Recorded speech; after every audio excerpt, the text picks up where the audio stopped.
BNP chairman Tarique Rahman যাবেন, তাই নতুন উদ্দীপনায় মেতেছে বরিশালবাসী। উপকূল জুড়েই তার আগমনের খবর। এমন বাড়তি উৎসাহের কারণ তার এই সফর হতে যাচ্ছে দীর্ঘ 2 দশক পর। আজ দুপুর 12টায় নগরীর বেলস পার্ক ময়দানে রয়েছে বিএনপি প্রধানের জনসভা। বরিশাল থেকেই বুধবারই ফরিদপুরে যাবেন তারেক রহমান। সর্বশেষ 2006 সালে যখন বরিশাল সফর করেন তারেক রহমান, তখন ছিলেন দলের সিনিয়র যুগ্ম মহাসচিব। প্রায় 20 বছর পর জেলাটিতে তার সফর হতে যাচ্ছে বিএনপি চেয়ারম্যান হিসেবে। তাই যেন নতুন করে প্রাণ ফিরে পেয়েছে স্থানীয় বিএনপি। বরিশাল বিভাগীয় সমাবেশ সফল করতে প্রস্তুতি প্রায় সম্পন্ন। জেলা ও উপজেলা পর্যায়ে হয়েছে প্রস্তুতি সভা। দীর্ঘ 22 বছর পরে আমাদের বরিশালে আসছেন, তাতে আমরা বরিশালবাসী খুবই আনন্দিত এবং গর্বিত।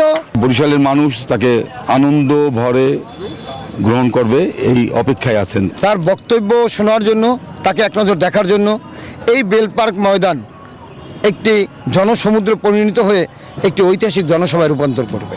বিগত দিনের সকল ইতিহাস ভঙ্গ করে আমরা নতুন একটা ইতিহাস গড়তে চাই। এখানকার যে নেতাকর্মী, এখানে যে শ্রোতা যারা উপস্থিত হবেন, গণতন্ত্রকামী যারা আছেন সব উপস্থিত হবেন, সেটার সংখ্যা সাধারণভাবে কোনো নিরূপণ করা সম্ভব নয়।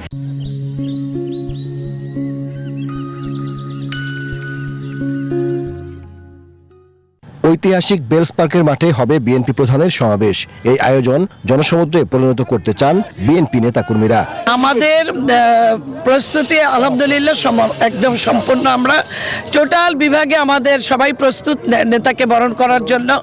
আমরা আমাদের 8টি ইউনিট এবং এই বরিশাল আপনারা দেখছেন যে আমাদের স্টেজের কাজ প্রায় শেষের দিকে। ইনশাআল্লাহ আগামীকালকে একটি ঐতিহাসিক জনসভা হবে। তারেক রহমানের সফর ঘিরে নেওয়া হয়েছে যথাযথ নিরাপত্তা ব্যবস্থা, জানিয়েছে পুলিশ। মোবাইল ডিউটি থাকবে, ঠিক আছে, তারপরে সারা শহরে টহল ডিউটি থাকবে এবং ওইখানে বিশেষভাবে ওই বেলস পার্ক ঘিরে আমাদের 3 স্তরের কড়া নিরাপত্তা থাকবে। তারেক রহমানের সমাবেশ ঘিরে বরিশাল শহর পরিণত হয়েছে উৎসবের নগরীতে। এই ঐতিহাসিক বেলস পার্ক মাঠে শহীদ রাষ্ট্রপতি জিয়াউর রহমান জনসভায় বক্তব্য দিয়েছিলেন। আর 2012 সালে বিএনপি চেয়ারপারসন বেগম খালেদা জিয়া এখানে জনসভায় অংশ নিয়েছিলেন। আগামীকাল বিএনপি চেয়ারম্যান তারেক রহমান এখানে সমাবেশে বক্তব্য রাখবেন এবং আগামী নির্বাচনে বিএনপির পক্ষে বরিশালবাসীর সহযোগিতা কামনা করবেন। Saiful Islam, news 24, bells park মাঠ, বরিশাল।